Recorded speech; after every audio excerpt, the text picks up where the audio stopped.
आप क्या करेंगे अगर आपके घर के अंदर 16-17 साल की बच्ची आपको ये कहे कि मेरे दिल की धड़कन बहुत तेज़ हो रही है, मेरे को घबराहट हो रही है, मुझे पसीने आ रहे हैं?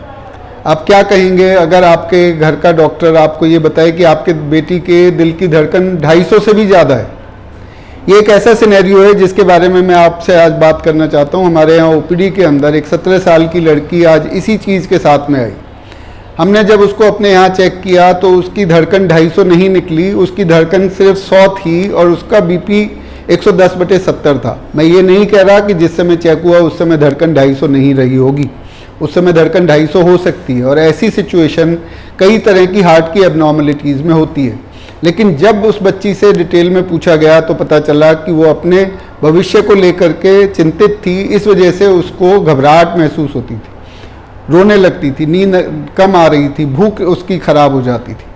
मेरा इससे कहने का ये तात्पर्य है कि हमने उस लड़की का फिर बाकी सारे चेक करे, ईसीजी करा, एक्सरे करा, और उसकी तसल्ली के लिए और अपनी तसल्ली के लिए इको टेस्ट करके भी देखा, सब कुछ ठीक था, सब वाल्व्स ठीक थे, हार्ट की फंक्शनिंग ठीक थी, किसी तरह की दिल के ऊपर कोई सूजन नहीं थी, दिल के अंदर कोई एबनॉर्मल पैसेज नहीं था, कोई छेद नहीं था, किसी तरह की कोई परेशानी नहीं मिली।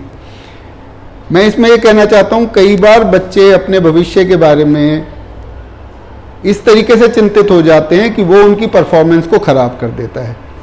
हमारे को ये चाहिए कि माँ बाप के रूप में, पेरेंट्स के रूप में, गार्जियंस के रूप में अपने बच्चों को ये बताएं कि आज का दिन जीना जरूरी है, और एक लक्ष्य बना करके उस लक्ष्य को छोटे छोटे लक्ष्यों में विभाजित करके उनके ऊपर अपनी पहल करनी जरूरी है, उनको अचीव करना जरूरी है। लेकिन भविष्य को लेकर के इतने चिंतित हो जाएं कि वो आपकी परफॉर्मेंस को ही खराब कर दे, वो उचित नहीं है। उस बच्ची को भी हमने यही बात समझाने की कोशिश करी, और मेरे को एक बात की खुशी है कि उस सब सेशन के बाद में मैंने उस बच्ची के सामने उसकी सारी रिपोर्ट्स नॉर्मल है ये तो बताया ही, लेकिन एक ऐसा हाइपोथेटिकल सिनेरियो रखा कि मान लीजिए इन टेस्टों के अंदर ये निकलता कि आपको बहुत ही गंभीर बीमारी है और आपकी ज़िंदगी चंद महीनों की ही है, तो आप क्या करते? मुझे इस बात की खुशी है कि उस बच्ची ने जवाब दिया कि ऐसी सिचुएशन के अंदर मैं इस वक्त को सही से इस्तेमाल करती। मैंने उसको यही कहा कि हमारे को रोज़ आज का दिन इस तरीके से जीना है जैसे ही हमारी ज़िंदगी का आखिरी दिन है।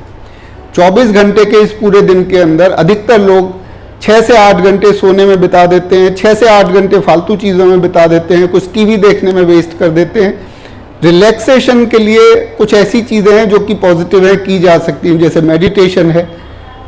तो मैंने उसको यही कहा कि इस तरीके से आप अपनी ज़िंदगी को बिताएं, एक एक दिन को इस तरह से बिताएं जैसे कि आखिरी दिन है, तो जो जो आप करना चाहते हो उस दिन में से उस चीज़ को निकालो, उस चीज़ के अंदर उस टाइम को इन्वेस्ट करो। उम्मीद है ये चीज़ आपको भी अच्छी लगी होगी। अगर ये मैसेज आपको अच्छा लगा है तो आप अपने जानने वालों के पास में इसे फॉरवर्ड करें, इस चैनल को सब्सक्राइब करें। धन्यवाद।